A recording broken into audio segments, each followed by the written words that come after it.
Hello everyone. तो हम आ चुके हैं आज अपने अगले पार्ट पर। तो हम थर्ड यूनिट डिस्कस कर रहे थे। तो आज हम देखेंगे द रोल ऑफ ट्रेड। तो आज हम ब्रोंज एज की सिविलाइजेशन में ट्रेड यानी व्यापार की भूमिका को समझेंगे।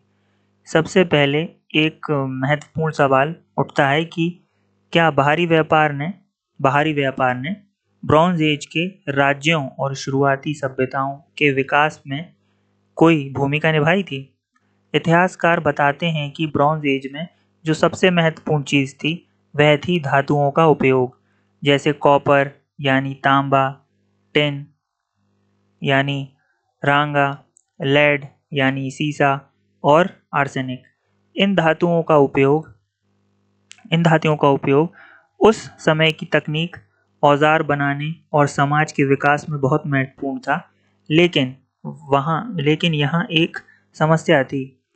जिन नदी घाटियों में शुरुआती सभ्यताएं विकसित हुईं, जैसे मेसोपोटामिया या इजिप्ट, वहां ये धातुएं प्राकृतिक रूप से उपलब्ध नहीं थीं। इसका मतलब ये हुआ कि इन धातुओं को दूर दूर के क्षेत्रों में लाना पड़ता था। यही कारण है कि उस समय व्यापार बहुत ज़रूरी बन गया। अब यहाँ समाज का एक खास वर्ग सामने आता है, जिसे हम एलाइट क्लास कहते हैं। ब्रॉन्ज एज के शुरुआती राज्यों में प्रशासन और सेना पूरी तरह विकसित नहीं थी। इसलिए समाज के जो उच्च वर्ग के लोग थे, उन्होंने अपनी प्रतिष्ठा और शक्ति दिखाने के लिए विशेष वस्तुओं का उपयोग करना शुरू किया। वह अपने आप को आम लोगों से अलग दिखाने के लिए कीमती धातुओं के आभूषण, विदेशी पत्थर, मोतियां, शंख की नक्काशी और अन्य महंगी वस्तुओं का उपयोग करते थे। इससे समाज में उनका ऊंचा दर्जा दिखाई देता है। इतना ही नहीं, इस एलाइट वर्ग के पास कुछ विशेष अधिकार भी होते थे, जैसे जमीन पर नियंत्रण, पानी के स्रोतों पर अधिकार, खदानों पर अधिकार और चरागाहों पर अधिकार। इससे उनकी सामाजिक और आर्थिक शक्ति और भी मजबूत हो जाती थी। अब बात करते हैं उन वस्तुओं की जो दूर दूर से आयात की जाती थी। उदाहरण के लिए लेबनान से इजिप्ट में सीडरवुड यानी देवदार की लकड़ी लाई जाती थी। सिनल से इजिप्ट में टर्कोज लाया जाता था। सेंट्रल एशिया के कुन कुनलून माउंटेन से चाइना में जेड आता था। अफगानिस्तान से मेसोपोटामिया में लैपिस लजूली लाया जाता था। इसी तरह आइवरी, गोल्ड और कैमिलियन बीड्स जैसी वस्तुएं भी दूर दूर के क्षेत्रों से लाई जाती थीं। इन उदाहरणों से हमें पता चलता है कि उस समय लंबी दूरी का व्यापार काफ़ी विकसित था। लेकिन एक महत्वपूर्ण बात यह है कि उस समय का व्यापार आज की तरह निजी व्यापारियों द्वारा नहीं किया जाता था। बहुत बार यह व्यापार राज्य द्वारा आयोजित किया जाता था, यानी राजा या सरकार खुद लोगों को दूर दूर के क्षेत्रों में भेजती थी ताकि वह आवश्यक वस्तुएं लेकर आए। इसका एक अच्छा उदाहरण इजिप्ट में मिलता है।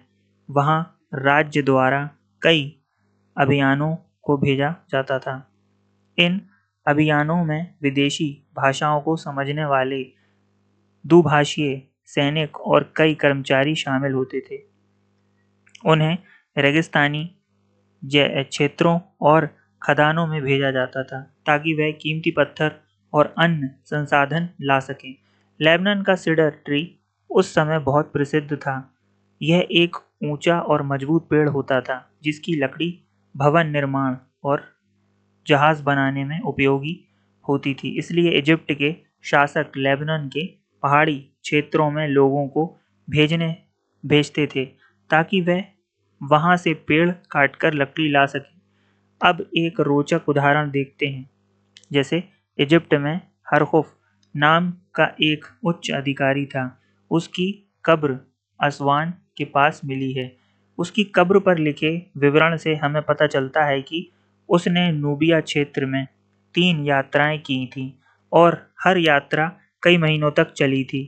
इन यात्राओं के दौरान वह कई वस्तुएं लेकर वापस आया, जैसे इंसेंस, एबोनी लकड़ी, तेल, हाथी दांत और अन्य कई कीमती वस्तुएं। जब वह अपनी यात्रा से सफल होकर वापस आया तो उसे पुरस्कार के रूप में वाइन, केक, ब्रेड और बियर दिए गए। इससे हमें पता चलता है कि उस समय ऐसे अभियानों को बहुत महत्व दिया जाता था। एक बार हरखुफ नूबिया से एक पिग्मी यानी छोटे कद के व्यक्ति को भी लेकर आया था। फ़ैरो ने उसे पत्र लिखकर कहा कि उस पिग्मी को जल्दी से इजिप्ट लाया जाए क्योंकि वह उसे नाचते हुए देखना चाहता था। अब अंत में एक महत्वपूर्ण सवाल आता है, क्या व्यापार ही राज्यों के उदय का मुख्य कारण था? इतिहासकारों का कहना है कि इसका सीधा उत्तर अभी भी स्पष्ट नहीं है, लेकिन एक बात जरूर दिखाई देती है कि जिस समय राज्यों का उदय हुआ उस समय व्यापार का विस्तार भी हुआ। मेसोपोटामिया, इजिप्ट और साउथ एशिया जैसे क्षेत्रों में व्यापारिक नेटवर्क, धातुओं का उपयोग और शहरी विकास लगभग एक ही समय में बढ़ते हुए दिखाई देते हैं। इसलिए हम यह कह सकते हैं कि ब्रॉन्ज एज की सभ्यताओं के विकास में व्यापार की बहुत महत्वपूर्ण भूमिका थी। इसका एक्सप्लेनेशन हो गया। अभी ये 2 पेजेस और फिर ये टॉपिक हमारा खत्म हो जाएगा।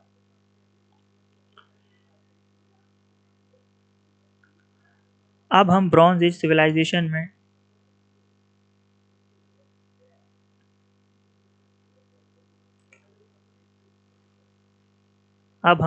सबसे पहले लेखक का एक महत्वपूर्ण सवाल उठाता है।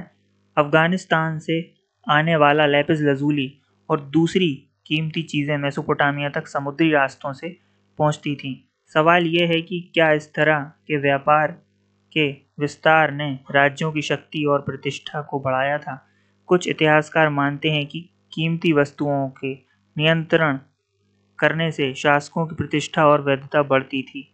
वहीं दूसरी तरफ कुछ लोग यह भी कहते हैं कि व्यापार का विस्तार खुद राज्य के बनने की प्रक्रिया का एक परिणाम था। यानी राज्य पहले मजबूत हुए और फिर उन्होंने धातुओं और कीमती संसाधनों की खोज शुरू की।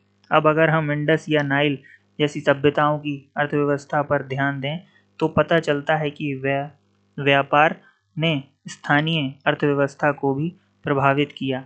उदाहरण के लिए हिमालय और शिवालिक क्षेत्रों के पास कई गांव बसाए गए थे ताकि वहां के प्राकृतिक संसाधनों का उपयोग किया जा सके। रोपड़ के पास चेनाब और सतलज नदियों के इलाके में देवदार यानी सेडार की लकड़ी के अवशेष मिले हैं। इससे पता चलता है कि पहाड़ी क्षेत्रों से लकड़ी लाकर शहरों में उपयोग की जाती थी। देवदार की लकड़ियां से गाड़ियां, फर्नीचर और जहाज बनाए जाते थे। इसी तरह मेसोपोटामिया में उनकी बुनाई यानी वूल वीविंग बहुत बड़े पैमाने पर होती थी। सुमेर के बड़े-बड़े कार्यशालाओं में बहुत सारी महिलाएं स्पिनिंग और वीविंग का काम करती थीं। मेसोपोटामिया से उनके कपड़े एनाटोलिया और इंडिया जैसे क्षेत्रों में निर्यात किए जाते थे, मतलब इंपोर्ट एक्सपोर्ट किए जाते थे। इससे साफ दिखाई देता है कि बाहरी व्यापार में श्रम और उत्पादन की बड़ी भूमिका थी। अब अगर हम सुमेरियन साहित्य और शिलालेखों को देखें तो उनमें कई जगह युद्ध अभियानों के लिए हथियार बनाने का उल्लेख मिलता है। इससे यह भी संकेत मिलता है कि जो शासक धातुओं को प्राप्त करने और एलॉय बनाने में सफल होता था, वही सैन्य रूप से भी अधिक शक्तिशाली बनता था। एक और महत्वपूर्ण बात यह सामने आती है कि कीमती धातुओं और अर्ध कीमती पत्थरों को प्राप्त करने की प्रक्रिया में एलाइट वर्ग की भूमिका बहुत बड़ी थी। जैसे जैसे एलाइट वर्ग के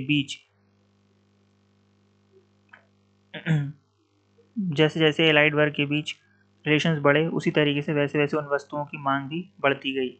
सुमेर के उर शहर के पास एक बड़ा कब्रिस्तान मिला है। इसमें बहुत सारे सामान्य लोगों की कब्रें हैं, लेकिन कुछ कब्रें इतनी समृद्ध हैं कि वह अत्यंत धनी व्यक्तियों की लगती हैं। इन कब्रों में सोने और चांदी के बर्तन, सोने की नावें, कीमती पत्थरों से बने आभूषण और कलात्मक वस्तुएं मिली हैं। इसी तरह चीन के एनयंग में भी एलाइट वर्ग की कब्रों में बहुत बड़ी मात्रा में ब्रॉन्ज, गोल्ड, लेपिस लजूली और कैरनिलियन जैसे पत्थर मिले हैं। इससे पता चलता है कि उस समय की एलाइट संस्कृति में कीमती वस्तुओं का बहुत महत्व था। लेकिन इसका एक परिणाम यह भी हुआ कि इन महंगी वस्तुओं को कब्रों में दफना दिया जाता था। इससे वह वस्तुएं हमेशा के लिए उपयोग से बाहर हो जाती थी। इसलिए अगली पीढ़ियों के लिए फिर से नए धातुएं और पत्थर प्राप्त करने पड़ते थे। इससे व्यापार और संसाधनों की खोज लगातार चलती रहती थी।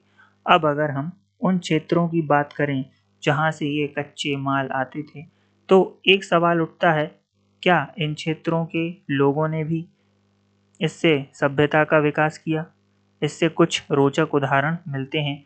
हड़प्पन सभ्यता के व्यापारी बलूचिस्तान और अफगानिस्तान जैसे क्षेत्रों में जाते थे। वहां उन्हें लेपिस लजूली जैसी कीमती चीजें मिलती थीं, लेकिन इन क्षेत्रों में खुद बड़े शहर या जटिल सभ्यताएं विकसित नहीं हुई। इसी तरह इजिप्ट के लिए लेबनान का बेबीलोस एक बहुत महत्वपूर्ण बंदरगाह बन गया था। इजिप्ट यहाँ से सिडार लकड़ी प्राप्त करता था और यही स्थान क्रेट और एजियन क्षेत्रों के लिए भी एक पड़ाव बन गया था। इजिप्शियंस ने बेबीलोस में एक मंदिर भी बनवाया था, लेकिन बेबीलोस केवल लकड़ी का स्रोत नहीं था। इजिप्ट को वहां फाइन लिनन, कपड़े और पत्थर के सुंदर बर्तन भी भेजने पड़ते थे। इजिप्शियन साहित्य और शाही पत्रों में बेबीलोस के शासकों का उल्लेख भी मिलता है। लेकिन इसके विपरीत बेबीलोस के दक्षिण में रहने वाले समाजों तक इजिप्शियन कला, लेखन और धातु कर्म का प्रभाव नहीं पहुंचा, भले ही वहां कुछ व्यापार होता था। अब अगर हम ओमान के प्रायद्वीप को देखें, जो तांबे से बहुत समृद्ध था, वहां मेसोपोटामिया और हड़प्पा के व्यापारी जाते थे। लेकिन इसके बावजूद वहां शहरों, लेखन प्रणाली या जटिल सामाजिक संरचना का विकास नहीं हुआ। तीसरी बात, वहां लोग टिन ब्रॉन्ज का उपयोग भी बहुत सीमित मात्रा में करते थे। सीरिया, एनाटोलिया, ईरान और सेंट्रल एशिया में कई ऐसे केंद्र मिले हैं जो नदी घाटी सभ्यताओं के संपर्क में थे। वहां मजबूत किले, धनी सरदार और शानदार कब्रें भी मिली हैं। लेकिन इतिहासकार ये साफ कहते हैं कि इन सभी विकासों को केवल व्यापार का परिणाम मान लेना बहुत सरल और गलत होगा। सभ्यता के विकास में कई अलग अलग कारकों की भूमिका होती है, सिर्फ व्यापार ही उसका कारण नहीं।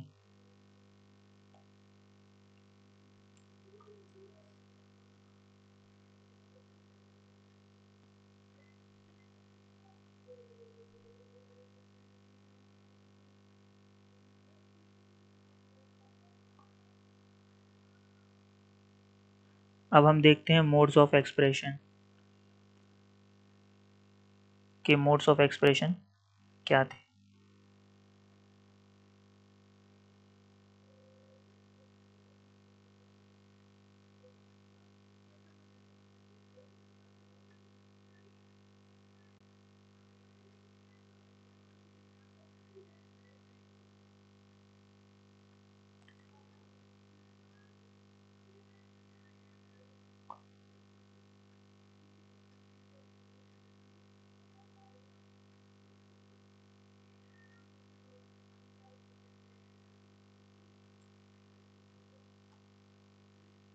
एक मिनट।